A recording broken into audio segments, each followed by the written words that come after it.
Vamos hoy a mirar un poco acerca del pasado, el peso del pasado. Les tengo que hacer un pedido, pero no, mejor se los hago mañana. Venga mañana y mañana le hago el pedido. Hoy vamos a hablar acerca justamente de las cargas del pasado y en el día de mañana, entonces, vamos a hablar del tema de la depresión y el desaliento. Para la lectura de hoy los invito a que abran sus Biblias en la carta a los Filipenses, el capítulo 3. Carta a los Filipenses, capítulo 3.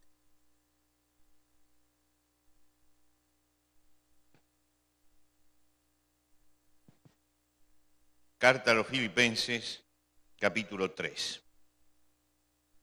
Vamos a leer, este es un pasaje muy conocido, pero vamos a leer desde los versículos 12 al 14. 12 al 14. Dice, no que lo haya alcanzado ya ni que sea perfecto, sino que prosigo por ver si logro asir aquello para lo cual fui también asido por Cristo Jesús. Hermanos, yo mismo no pretendo haberlo ya alcanzado, pero una cosa hago, olvidando ciertamente lo que queda atrás y extendiéndome lo que está delante, prosigo a la meta, al premio del supremo llamamiento de Dios en Cristo Jesús. Y vamos a releer el versículo 13. Hermanos, yo mismo no pretendo haberlo ya alcanzado, pero una cosa hago, olvidando ciertamente lo que queda atrás y extendiéndome lo que está delante, prosigo a la meta, al premio del supremo llamamiento de Dios en Cristo Jesús. Vamos a recordar un episodio muy interesante que atravesó toda nuestra cultura para mirar un poco lo que significa la imaginación del hombre. Los griegos, en su mitología, decían que había un lugar que se llamaba Arcadia en su territorio, que era un lugar áspero, montañoso, donde vivían pastores muy rústicos. Ellos decían que en aquel lugar habitaba el dios Pan, que era el dios de los pastores. Era la residencia del dios de la naturaleza y el dios de los pastores. Ahora, usted recuerda esta figura que le acabo de pintar. Era una zona árida, era una zona áspera, había gente muy tosca, pastores, pero ellos la ubicaban allí al dios Pan, que era el dios de la naturaleza y el dios de los pastores. Pasó mucho tiempo y un poeta latino, Virgilio, que admiraba muchísimo a los griegos, siguiendo el modelo de los griegos, va a escribir una obra fundamental en la lengua latina, que es la Eneida, siguiendo a Homero.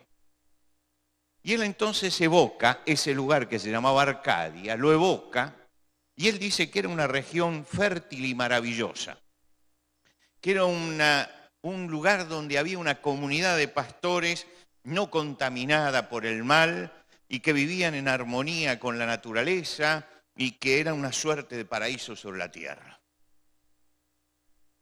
Pasó el tiempo y llegó el Renacimiento.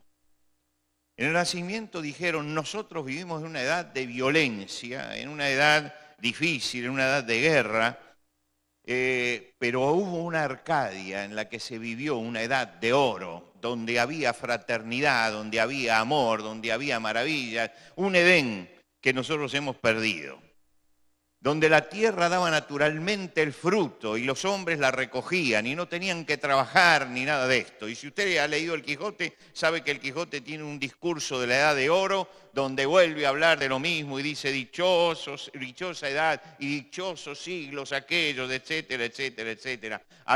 Donde había una armonía universal y todo lo demás. Fíjese usted el proceso, ¿no? De una tierra árida hicieron una mitología y empezaron a soñar con Arcadia. Arcadia era ese mundo ideal donde todo funcionaba maravillosamente, muy distinto a la Arcadia real. Se convirtió en la Arcadia ideal. Y esa Arcadia ideal amargaba a la generación porque nosotros no somos como fueron ellos, pero ellos nunca habían sido como ellos se los imaginaban. Esa edad nunca existió. Esa edad existió solamente en la mente de los que la pensaban, de los que la imaginaban. Pero sin embargo fue permeando la historia. Y ellos elegían mirar eso como un ideal que tuvimos y que tenemos que volver a alcanzar, cuando realmente era inexistente. Nosotros tenemos que vivir en la verdad. Arcadia no existe. Arcadia no existe. Partamos de allí. Partamos de la base de que esos ideales que hemos forjado no existen. No existen. Nosotros vivimos en un mundo real. Y el mundo real está compuesto por personas reales. Y aunque a nosotros nos resulte doloroso, este mundo es un mundo de contradicciones, es un mundo de problemas, es un mundo de seres caídos. Nos tenemos que olvidar de hacer de esto Arcadia, porque este es un mundo así. Vivimos en un mundo sentenciado. Estamos en un mundo sentenciado. Adán y Eva pecaron y perdieron el Edén. El mundo fue sentenciado por Dios. Maldita será la tierra, con dolor comerás de ella todos los días, espinos y cardos te producirán. Esa es la sentencia que está sobre el mundo actual. Nos engañamos pensando que este mundo puede ser un Edén. No puede ser un Edén. Este mundo es el mundo real en el que vivimos. Hay un problema muy fuerte cuando se confunde lo ideal con lo real. Es decir, tenemos que vivir la realidad. La realidad es que vivimos en este mundo en el que nosotros estamos y que este mundo está bajo la maldición del pecado. Y la maldición del pecado ha convertido este mundo en algo hostil, agresivo, adverso, y hay que arrancarle el fruto con el sudor de la frente, porque si no, no comemos el pan. Los espinos y cardos salen solos, pero lo otro hay que arrancarlo. Hay que sacarlo, y hay que sacarlo con esfuerzo. Pero esos espinos y cardos no solo aparecen en la tierra, esos espinos y cardos también nacen en el corazón de los hombres, y están en el corazón de los hombres. Nosotros vivimos en una sociedad violenta, una sociedad agresiva, una sociedad llena de sufrimiento, una sociedad que habla de solidaridad, pero que no es solidaria, con la presencia constante, diaria, cotidiana de la muerte. Esa es la realidad. La historia humana se abre con un crimen. El primer acto histórico sobre la tierra fue que Caín mató a Abel. Todo lo que pasó atrás sucedió en el Edén. Pero cuando entramos en la tierra y comenzamos a escribir la historia, el primer acto histórico es que alguien se levanta y mata a su hermano. Esta es la realidad en que nosotros vivimos. Cada uno de nosotros no solamente estamos en este mundo, sino que además formamos parte del mundo, formamos parte de lo que sucede. Y todos nosotros tenemos una historia personal. Y en nuestra historia personal pasaron cosas. En nuestra historia personal hay marcas. Y en esas cosas entre las cosas que pasaron y que tenemos en el fondo de nuestro corazón, hay cosas que son buenas y hay cosas que son malas. Y esto le pasa a todos los seres humanos, sin excepción. Nadie vive en Arcadia, todos están viviendo en el mundo real. Y todo el que vive en el mundo real tiene una historia. Y todo el que tiene una historia, en esa historia tiene cosas buenas y en esa historia tiene cosas malas. Tenemos una historia personal donde juntamos experiencias positivas y experiencias negativas. Y eso constituye una mochila que cargamos sobre la espalda, que es nuestro pasado. Eso está allí. Eso lo llevamos cada uno de nosotros. Tenemos que cargar con ese pasado todos los días. Hay cosas que recordamos del pasado y las recordamos con alegría. Y hay cosas que recordamos del pasado que las quisiéramos borrar para siempre, pero no las podemos borrar, porque nadie tiene todavía una goma de borrar para la memoria ni para los recuerdos. Están allí, forman parte de nuestra historia, forman parte de lo que nosotros somos, y no podemos desligarnos de eso. Eso es lo que nos ha pasado a nosotros. Yo recuerdo siempre una historia del presidente argentino más inteligente que tuvimos, el último de los inteligentes, en la década del 60. De allí en adelante, nada. Pero ya que tuvimos uno inteligente, por lo menos recordémoslo. El doctor Arturo Frondizi, que era realmente un estadista, en uno de sus viajes visitó la India. Y cuando visitó la India se encontró con Nerú, y Nerú lo llevó a conocer el palacio, lo que había sido el Palacio Real y todas las dependencias reales. Y él vio todos los retratos que estaban allí de todos los virreyes. Y entre ellos el virrey que había encarcelado, torturado a Nerú. Y entonces le preguntó, le dijo, pero escúcheme, ese que está ahí, ¿no fue el que lo encarceló usted, el que lo torturó? Como diciendo, es extraño que tengan ese cuadro allí. Y él dijo, sí, porque él forma parte de la historia. Él forma parte de la historia. Es decir, no podemos bajar el cuadro porque forma parte de la historia. Nos guste o no, eso nos recuerda que eso forma parte de nuestra historia, que no se puede borrar, que está allí y que por algo lo tenemos allí. Quiere decir que él le dio una gran lección. No se puede borrar el pasado está allí. Poncio Pilato condenó a Jesús. Lo condenó bajo las presiones seguramente políticas del pueblo que estaba exigiéndole la muerte de Jesús. Hizo escribir un título que decía, este es Jesús Nazareno, el rey de los judíos. Y vinieron los judíos y dijeron, no tienes que poner el rey de los judíos. Claro, se sintieron ofendidos. O sea, el rey de los judíos estaba crucificado. Era una ofensa para ellos que dijeran, este es el rey de los judíos y los romanos lo matamos. Dice, lo que tenías que haber puesto es así. Este es Jesús, el que se hizo el rey de los judíos. Y Pilato le contestó, lo que he escrito, he escrito. Como diciendo, ya está. Eso ya pasó. Ya está allí, está escrito para siempre. Ahora está puesto sobre la cruz y ahora yo no lo voy a sacar. Eso corresponde a mi pasado. Y ya está. Bien o mal, está allí. Podemos decir lo mismo de nuestra vida. Lo que está escrito, está escrito. Lo que hemos hecho en nuestro pasado, lo hemos hecho. Lo que nos ha pasado, nos ha pasado. No podemos cambiar la historia. No podemos cambiar la historia. Si seccionamos el tronco de un árbol, nos vamos a encontrar con una cantidad de anillos. Los que saben de eso, leen en los anillos toda la historia. Allí hay un anillo angostito porque fue un tiempo de sequía y entonces no pudo crecer. Aquí hubo un incendio en el bosque y se quemó una parte, por eso están estas marcas. Todo está allí. Y al ser humano no se lo puede cortar así como el árbol, pero el corazón del ser humano tiene todos esos vestigios del pasado, tiene todo allí puesto.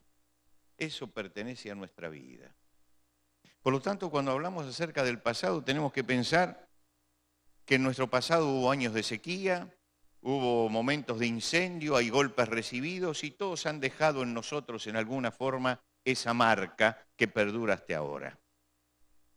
¿Cuál es el contenido de tu mochila emocional? ¿Cuál es el contenido?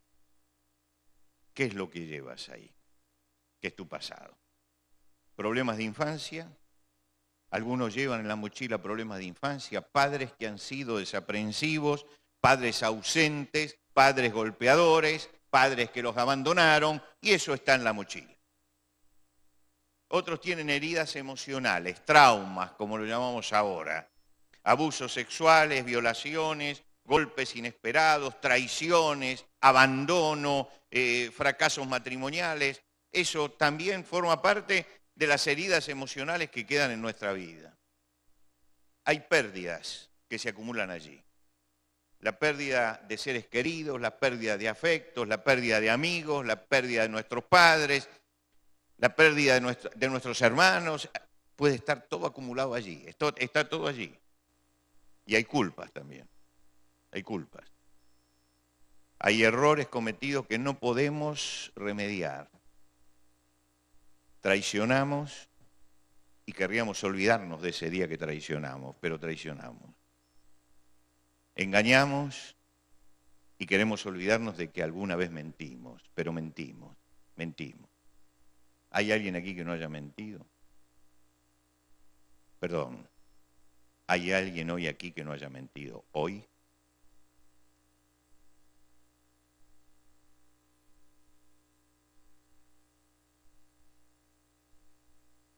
Yo tenía, en una época de mi vida trabajaba con un pastor mayor haciendo radio. Él era el que producía el programa y yo estaba allí.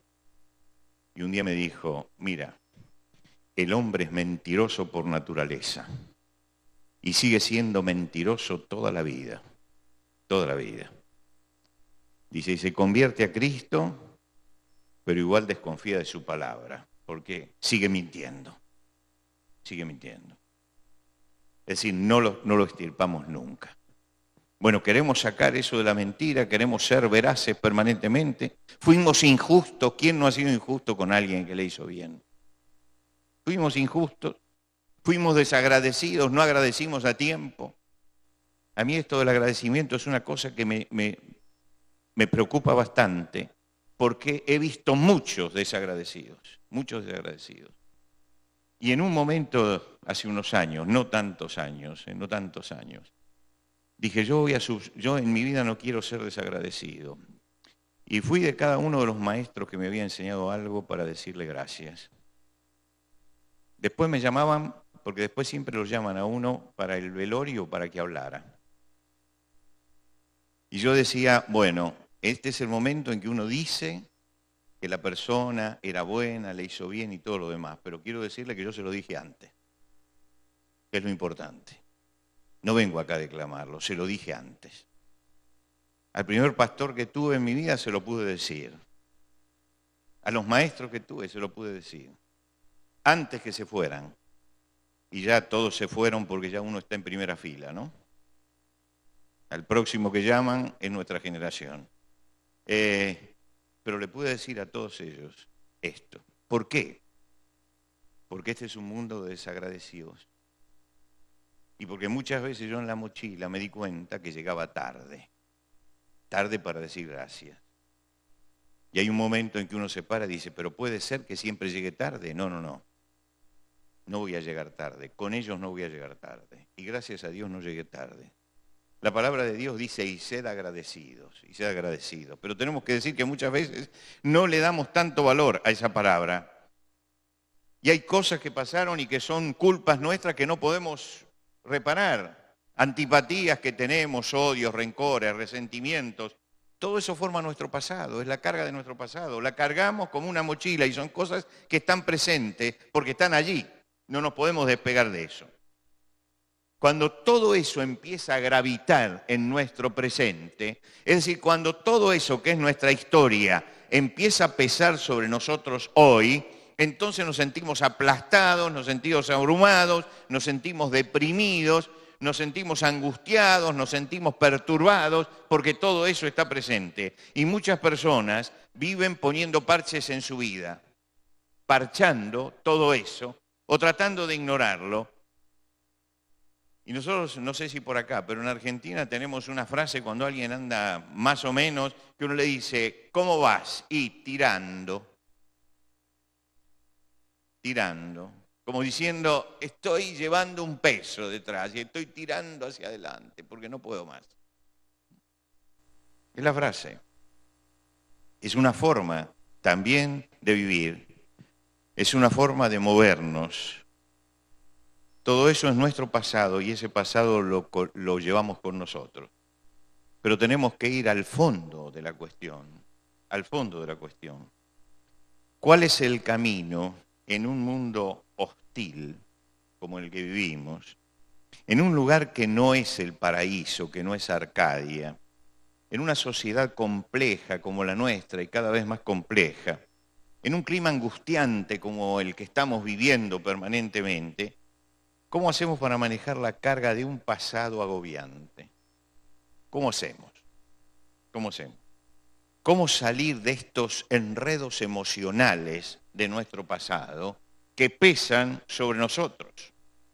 Sobre esto no hay soluciones mágicas. Hay gente que para romper con el pasado trata de encontrar manos santas, adivinos, ahora hay una nueva que son armonizadores, armonizadores, es decir, que lo ponen en armonía, ¿no? Armonizadores, mentalistas, que ofrecen soluciones mágicas. Y hay ofrecimientos religiosos también que aparecen como mágicos. Venga Cristo y se soluciona todo el problema, los problemas interiores, usted cambia todo, se olvida del prójimo y se olvida de su pasado y se olvida de todo eso. La realidad demuestra que muchos cristianos viven hoy en desarmonía, a pesar de haber recibido a Cristo en su corazón y de tener a Cristo en su vida. Y que muchos cristianos, como los demás, no se llevan bien con su propio pasado, con sus propias cosas.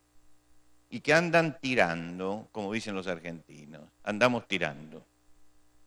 Dios nos ha dado recursos espirituales para vivir armónicamente, pero tenemos que aprender a manejar esos recursos espirituales.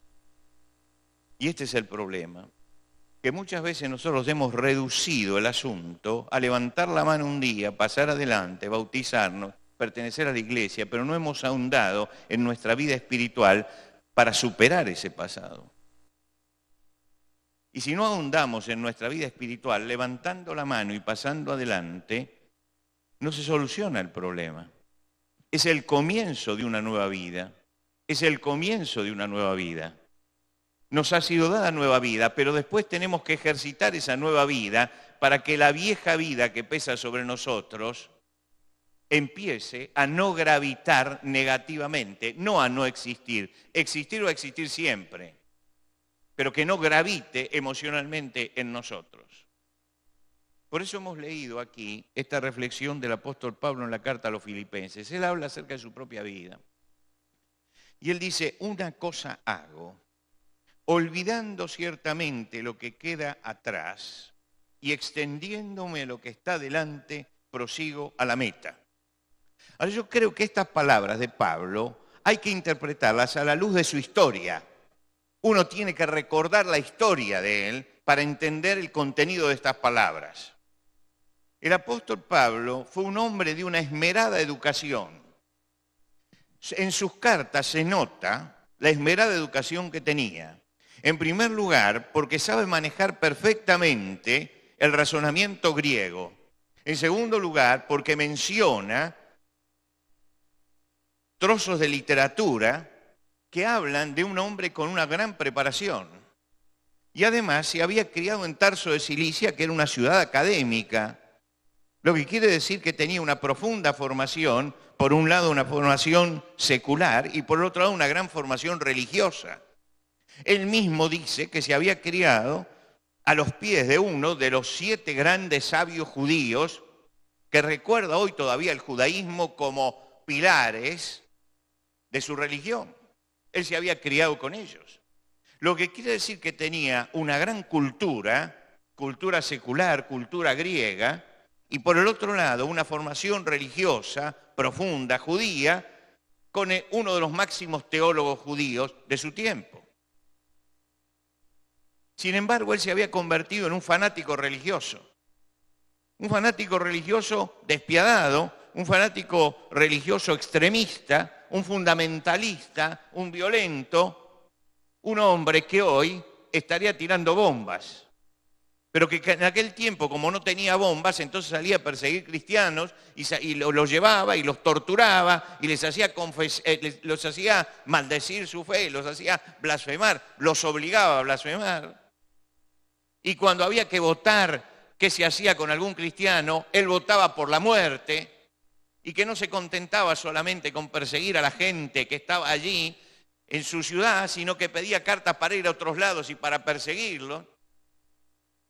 Ahora, yo no sé qué pasa por la cabeza de un torturador, no sé qué pasa, pero la cabeza de Pablo era la cabeza de un torturador, de un hombre que había hecho sufrir al prójimo, de que los había obligado a blasfemar. Y usted sabe que cuando una persona de convicciones, cuando le dicen que a una persona de convicciones, alguien que lo tomó prisionero lo está obligando a blasfemar, allí se está hablando directamente de tortura, lo está torturando. Este era el apóstol Pablo, este era Saulo de Tarso.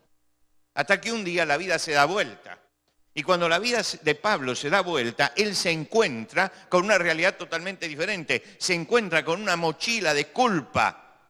Se encuentra con una mochila en la espalda tremenda. Él tomó a estos seguidores de Cristo y los torturó y los hizo blasfemar y votó la muerte de ellos. Y ahora se da cuenta que ha sido injusto, que ha sido violento, que ha sido un fanático y que ellos tenían realmente razón. Que él se levantó contra inocentes, que torturó inocentes, que votó la muerte de inocentes, de hombres que tenían convicciones puras. Yo me imagino lo que significa esa mochila del pasado en este hombre. Me imagino lo que significaba para este hombre pensar, yo he hecho esto, yo he hecho aquello. Pablo tenía una mochila tremenda sobre las espaldas y por eso dije estas palabras, una cosa hago olvidando lo que queda atrás. Hay que leerlas en el contexto de la vida de Pablo, en lo que él realmente fue, en lo que pasó. Dios lo sorprendió en el camino a Damasco, pero cuando lo sorprendió Dios ya él había encarcelado, había torturado, había matado cristianos. Había participado de todas estas cosas. Su vida sufre un vuelco, es renovada. Antes estaba centrada en él mismo, pero ahora se lanza una tarea creativa, positiva. Ahora va a predicar a Jesucristo, pero lleva una mochila en las espaldas. ¿Y qué es lo que hace él con esta mochila en las espaldas? En primer lugar, él admite su pasado y lo verbaliza. Si usted lee el libro de los Hechos de los Apóstoles va a ver que en ningún momento Pablo niega su pasado y lo verbaliza. Es decir, lo pone en palabras, lo habla. Esto es lo que me ha pasado. Hay gente que tiene golpes emocionales y no los ha hablado nunca. Y cuando los habla con rabia o con reproche. El asunto es que tenemos que aprender que eso forma parte de mi vida y entonces yo tengo que hablarlo. Y el apóstol Pablo lo habla. Él dice, por ejemplo, yo fui fariseo, perseguidor de la iglesia. Yo he sido antes blasfemo, perseguidor e injuriador.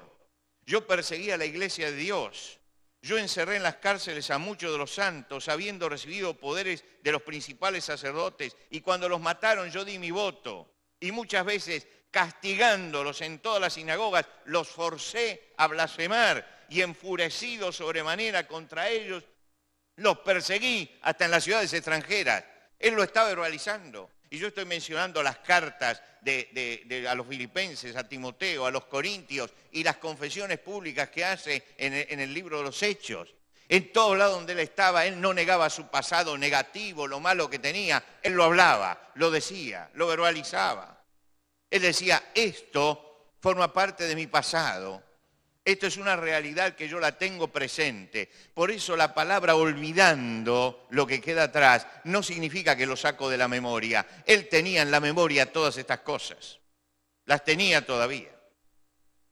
¿Cómo hay que interpretar entonces la palabra olvidando lo que queda atrás? ¿Cómo tenemos que interpretar esta palabra si resulta que Pablo lo está recordando permanentemente lo que tiene atrás? Es que él no está hablando de la memoria, nadie puede borrar algo de la memoria. Pero algo pasó en la vida de él que produjo en él una transformación tan profunda, tan grande, como para que pudiese mirar estas cosas que pertenecían a su vida pasada como algo que ya no tiene poder sobre él, ya es inerte, ya la puede contemplar y comentar sin que se alteren sus emociones. Está hablando de algo que pertenecía al pasado. Es que él había vivido realmente, profundamente, su experiencia de conversión. Él se había convertido a Cristo. Él se había convertido a Cristo, pero se había convertido a Cristo de verdad. Y como se había convertido a Cristo de verdad, él no oculta su pasado, no llora sobre su pasado, ni siquiera trata de arreglar su pasado porque no puede arreglarlo. Él lo verbaliza con toda sinceridad. Esto es lo que yo era. Su encuentro con Dios produjo un cambio. ¿Y qué fue lo que sucedió en su vida? Que Jesús se acercó hasta él en el camino a Damasco y le dio la clave espiritual. Le dijo que tenía que nacer de nuevo. Vamos a ponerlos en términos conocidos para nosotros. Y claro, uno dice, no, es imposible que esto suceda. Sí, sucede. Y este es el milagro de Dios en nuestra vida y es el milagro sobre el cual nosotros tenemos que trabajar. Que un cristiano que se ha acercado a Cristo y ha entregado su vida a Jesucristo es una nueva creación.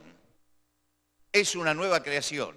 Nosotros leemos a veces mal el texto ese de 2 Corintios. Si alguno está en Cristo, nueva criatura es. Y la palabra criatura en nuestro lenguaje la aplicamos a los chicos, es una criatura, ¿no?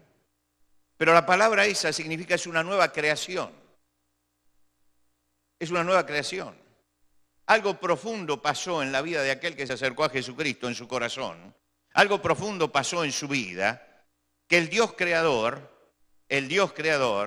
que suspendió en el séptimo día de la creación toda la creación, la suspendió allí y dijo, todo está hecho y está hecho bueno en gran manera, vuelve a actuar como Dios creador en nosotros.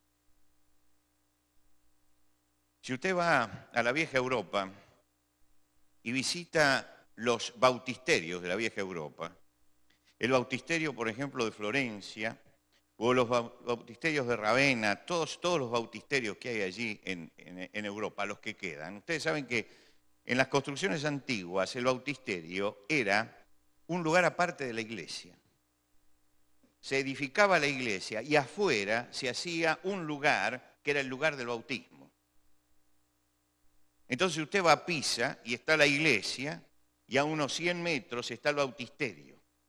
Y hay una pileta muy grande, donde se bautizaba la gente allí. Ahora, lo notable de estos bautisterios es que son octogonales.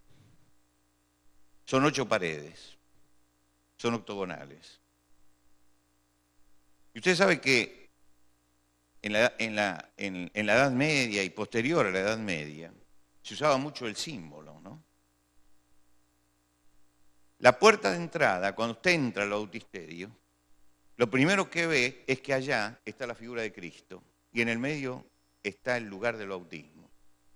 ¿Por qué octogonales? Ellos lo explicaban.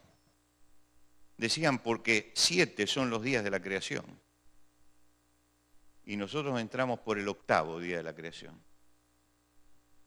Dios ha creado en nosotros una nueva vida y sobre ese lugar se entraba, porque Dios había dado una nueva vida. Ahora, hermanos, Dios nos da una nueva vida, una nueva vida. No es que cambia lo superficial, hay algo que es una nueva creación. Si usted se convirtió verdaderamente a Cristo, y si no, mírese un poco por adentro, porque a veces hay gente que se convence de que esto es verdad, pero realmente no se ha convertido a Cristo. Si usted se convirtió realmente a Cristo, nueva criatura es. Las cosas viejas pasaron. ¿Cómo entiende usted esto de las cosas viejas pasaron? Que hay una línea demarcatoria entre el pasado y el futuro. Que hay una línea demarcatoria que tiene que estar allí. Entonces, si usted sigue revolviendo el pasado, algo está fallando en su vida espiritual. Porque eso ya no tiene que tener injerencia sobre su vida. Porque el Señor viene para hacer nuevas todas las cosas. Nuevas todas las cosas. Y si usted realmente entendió lo que significa la cruz de Cristo, si entendió realmente lo que significa el sacrificio de Cristo, si entendió realmente que Jesucristo muere para darnos vida y que nos otorga esa vida, y que esa vida es una vida nueva que desciende de lo alto y que es el milagro de la conversión, que es cuando yo llego a Jesucristo. Si usted entiende realmente eso y lo mete adentro y lo vive profundamente, usted va a mirar su vida pasada como lo que es, lo que pasó. No se borra, pero es otra persona la que le pasó. Es otro. No soy yo. Yo soy la nueva criatura en Cristo. Y yo tengo ahora que en esta nueva vida avanzar. En esta nueva vida crecer. Ahora empiezo a mirar para adelante y no para atrás. Es aquello que decía Corrie ten Boom, la holandesa que estuvo en los campos de concentración, con esa forma tan sencilla que tenía ella de explicar las cosas. Dice, Dios dice que tiró todos los pecados, todo el pasado, todo al fondo de la mar. Dice, pero además puso un cartel que dice no pescar. ¿Se da cuenta de lo que quiere decir? Que hay gente que va y pesca sobre eso y empieza a sacar y sacar y sacar. No, si alguno está en Cristo, nueva criatura es. Es la vieja historia que alguna vez conté aquí de San Agustín, cuando la amante lo vuelve a tentar y lo agarra y le dice, Agustín, soy yo. Y él le dice, sí, pero yo ya no soy yo. Yo no soy yo. Es decir, eso es convertirse a Cristo. Eso es convertirse a Cristo. Esa es la transformación que el Espíritu Santo hace en nosotros.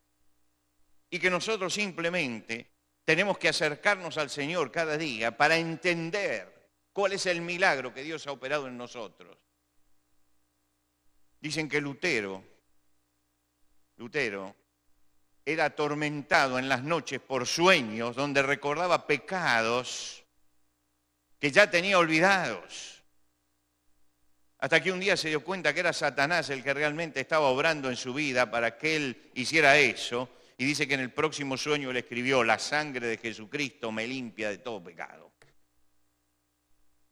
Ahora, ¿usted ha estado limpio de todo pecado por la sangre de Cristo?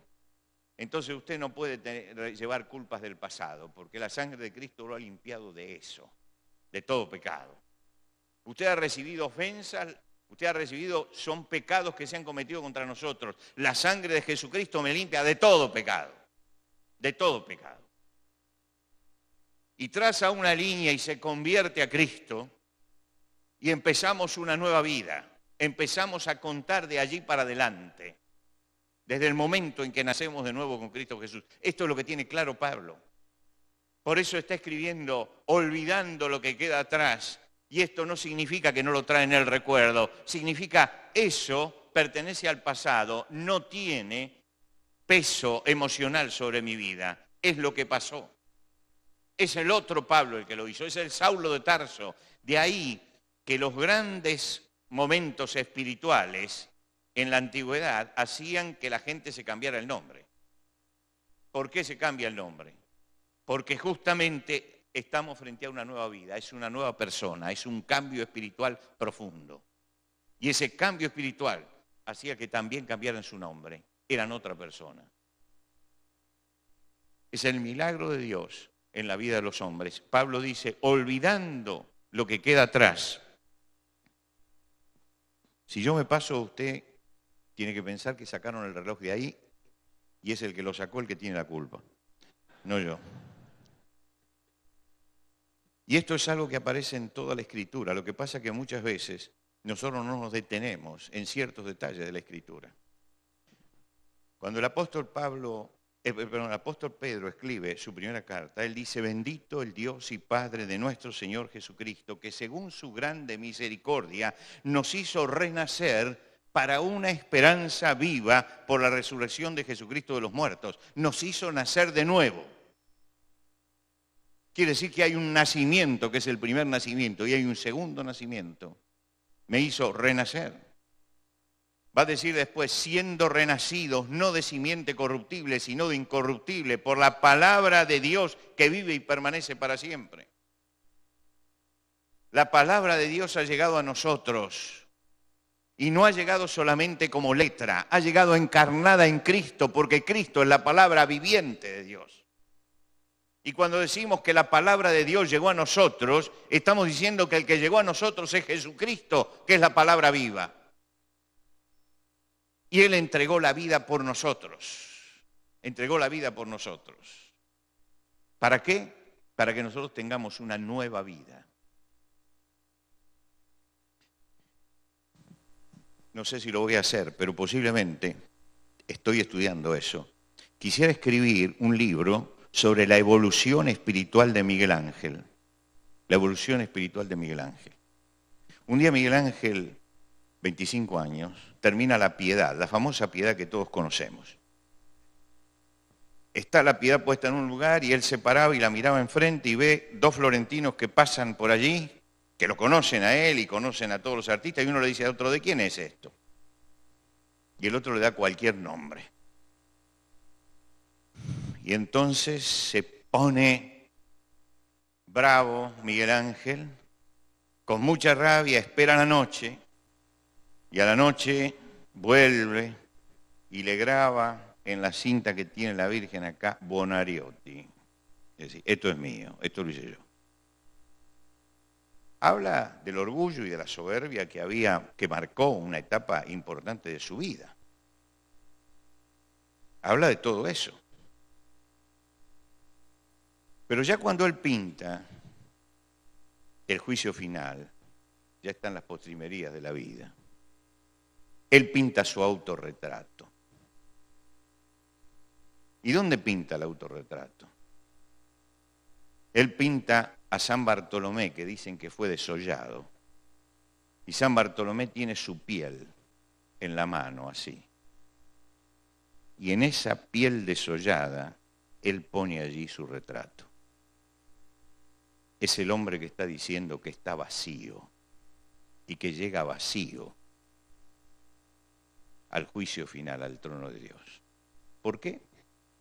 Porque él había tenido una amiga, Victoria Colonna, que era una mujer que conocía la Biblia y que conocía el Evangelio y que le había hablado a él de la Biblia y el Evangelio. Y él la admiraba muchísimo a Victoria Colonna. Y había tomado de esa mujer aquella propuesta espiritual de que el hombre no puede salvarse por lo que es. Y escribe en ese momento un poema donde él dice que es vana la pintura y vana la escultura, y que solamente confía en los brazos del crucificado que se abren para recibirme. Está diciendo que va desnudo al trono de Dios, sin nada, confiando en la gracia de Dios. Pero cuando ya estaba en los últimos años, él hace una de las últimas piedades, una piedad donde aparece Nicodemo. Cristo está sin vigor, muerto, es un cuerpo muerto. Ese cuerpo ha dado la vida. Y detrás está Nicodemo, que se levanta. Y sobre Nicodemo, en la cara de Nicodemo, él pone su cara. Es la cara de Miguel Ángel. Y los que comentan esto dicen, esta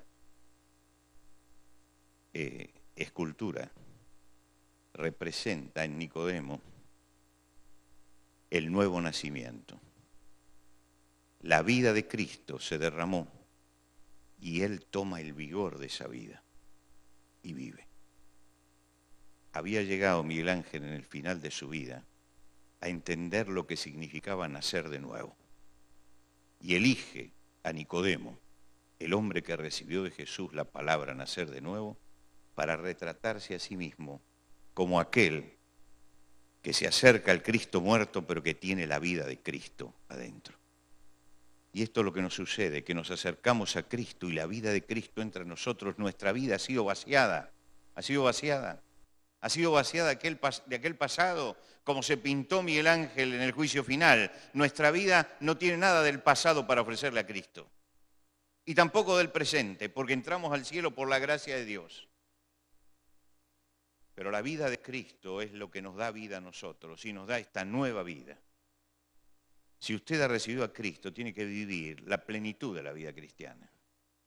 El Señor Jesucristo dijo que Él venía para que tuviéramos vida y para que la tuviéramos en abundancia. Hay cristianos que viven vidas raquíticas, vidas enfermizas, vidas enclenque, que andan buscando siempre muletas para seguir adelante en su vida espiritual. Pues tire las muletas porque Cristo es poderoso. Tírelas. Y algo está fallando en su vida espiritual si usted necesita siempre que le den un empujón para ir adelante. Algo está fallando. Yo vine a hablar la verdad descarnada y posiblemente alguno se pueda sentir mal. Si usted se siente mal, me alegro. Porque quiere decir que Dios en alguna forma le está diciendo algo. Y yo veo ya al cuerpo de Cristo, a la iglesia del Señor en este tiempo, no como ese cuerpo triunfante del pasado, esos hombres que miraban hacia adelante y tiraban hacia adelante. Hoy lo veo con una cantidad de enclenques que van pidiendo el socorro por esto y el socorro por el otro y el socorro por lo demás allá. ¿Y sabe qué? No hemos entendido lo que significa la cruz de Cristo y no hemos entendido lo que significa el sacrificio de Cristo y no hemos entendido lo que significa la nueva vida en Cristo Jesús. Y por eso andamos enclenque como andamos. Entonces venimos y decimos no, porque en mi pasado, mi padre, como no es una nueva criatura usted, ¿no ha perdonado a su padre? ¿El Señor Jesucristo no ha entrado en su vida y ha remediado todo eso y ha quitado sus pecados y sus cargas? No, lo que pasa es que yo necesito, y empezamos a necesitar cosas porque no entendimos lo que es la cruz de Cristo. Porque no nos hemos aferrado de Cristo como debíamos. Hay que vivir un cristianismo viril, victorioso, potente, donde la vida de Cristo realmente se manifiesta en nosotros. No este cristianismo enclenque de todo, que todos necesitan un empujoncito para seguir adelante. Nadie te tiene que empujar. Tenés que ser lleno del Espíritu Santo, y cuando el Espíritu Santo llena la vida, entonces la vida se dinamiza. Y si estás necesitando que te empujen, entonces hay un problema con el Espíritu Santo, que no está llenando tu vida. Está allí la clave, está allí el problema. Cuando el pasado empieza a pesar en nosotros, es porque no hemos entendido el valor de la cruz de Cristo y no hemos entendido la eficacia de la sangre de Cristo que nos limpia de todo pecado. Que Él renueva nuestra mente y nuestro corazón. Él renueva todo eso. Y si ha renovado nuestra mente, yo entonces no puedo hablar de los traumas de la infancia y de que mi mamá o mi papá o lo que me ha pasado. Por eso he llegado a Jesucristo, porque venía con todas esas marcas y me entregué a Cristo, ¿para qué? Para que Cristo quitara esas marcas. Y si no he sacado esas marcas, yo tengo que replantearme mi vida espiritual, incluso tengo que replantearme si mi experiencia de conversión es experiencia de conversión, si realmente le he entregado mi vida a Jesucristo. Nosotros muchas veces nos hemos aferrado de una frase que la hemos interpretado mal, que es recibir a Cristo. Y entonces adicionamos a Cristo a nuestra vida como si fuera un huésped más que tenemos, al que recurrimos en el momento en que lo necesitamos. Realmente la conversión es entregarse a Cristo. Es entregarse a Cristo. Es eso que Pablo decía, no vivo ya yo, mas vive Cristo en mí. Y lo que vivo en la carne, ahora lo vivo en la fe del Hijo de Dios, el cual se murió y se entregó a sí mismo por mí. Es decir, lo vivo en la fe del Hijo de Dios. No lo vivo ya el yo. Y cuando uno le sigue pesando el pasado es porque está viviendo el yo. Está viviendo el yo. No está viviendo Cristo en nosotros. Y Cristo en nosotros, lo vuelve a decir Pablo a los Colosenses, es la esperanza de gloria. Es lo más glorioso que tenemos. Imagínense ustedes, Dios suspendió la creación el séptimo día y resulta que hace nuevas criaturas en aquellos que se acercan a Cristo. Que Cristo esté morando en nosotros es la esperanza de gloria realmente. Y este Cristo que mora en nosotros es el que tiene que renovar cada día nuestra vida, es el que tiene que darnos fuerzas, es el que sana nuestras heridas, el que quita todas nuestras dolencias, el que nos rejuvenece como el águila, como dice Isaías. Cristianos poderosos, no cristianos enclenque. Cristianos que ayudan a otros, no que necesitan permanente ser ayudados. Cristianos que, como decía Francisco de Asís, que no busque tanto ser consolado, sino consolar, ser bendecido como bendecir. Que esté mirando para afuera, para el otro, para el semejante que está allá. Y que entienda que tiene una misión en la tierra que cumplir y que no puede estar lamiéndose las heridas que Cristo sanó, ni abriendo las heridas que Cristo suturó. Es un cristianismo poderoso el que tenemos que vivir. Y estamos viviendo un cristianismo mediocre. Estamos viviendo un cristianismo enclenque. Estamos viviendo un cristianismo raquítico y necesitamos vivir un cristianismo vigoroso. Esta hora que está viviendo la humanidad necesita cristianos que realmente estén llenos del Espíritu Santo, que estén entregados a Jesucristo y que no vivan ya ellos, sino que Cristo viva en ellos. No estemos lamiendo las heridas del pasado. Cristo tomó nuestros pecados y los echó a lo profundo de la mar. Y sanó todas nuestras heridas y curó todas nuestras dolencias. En la cruz de Jesús y en el poder de la cruz está eso. Si usted se aferra de la cruz de Jesús y del poder de Jesucristo, la sangre de Jesucristo lo limpia de todo pecado y usted tiene la nueva vida en Cristo Jesús. Y en esta nueva vida tiene que andar hacia adelante, tiene que caminar hacia adelante.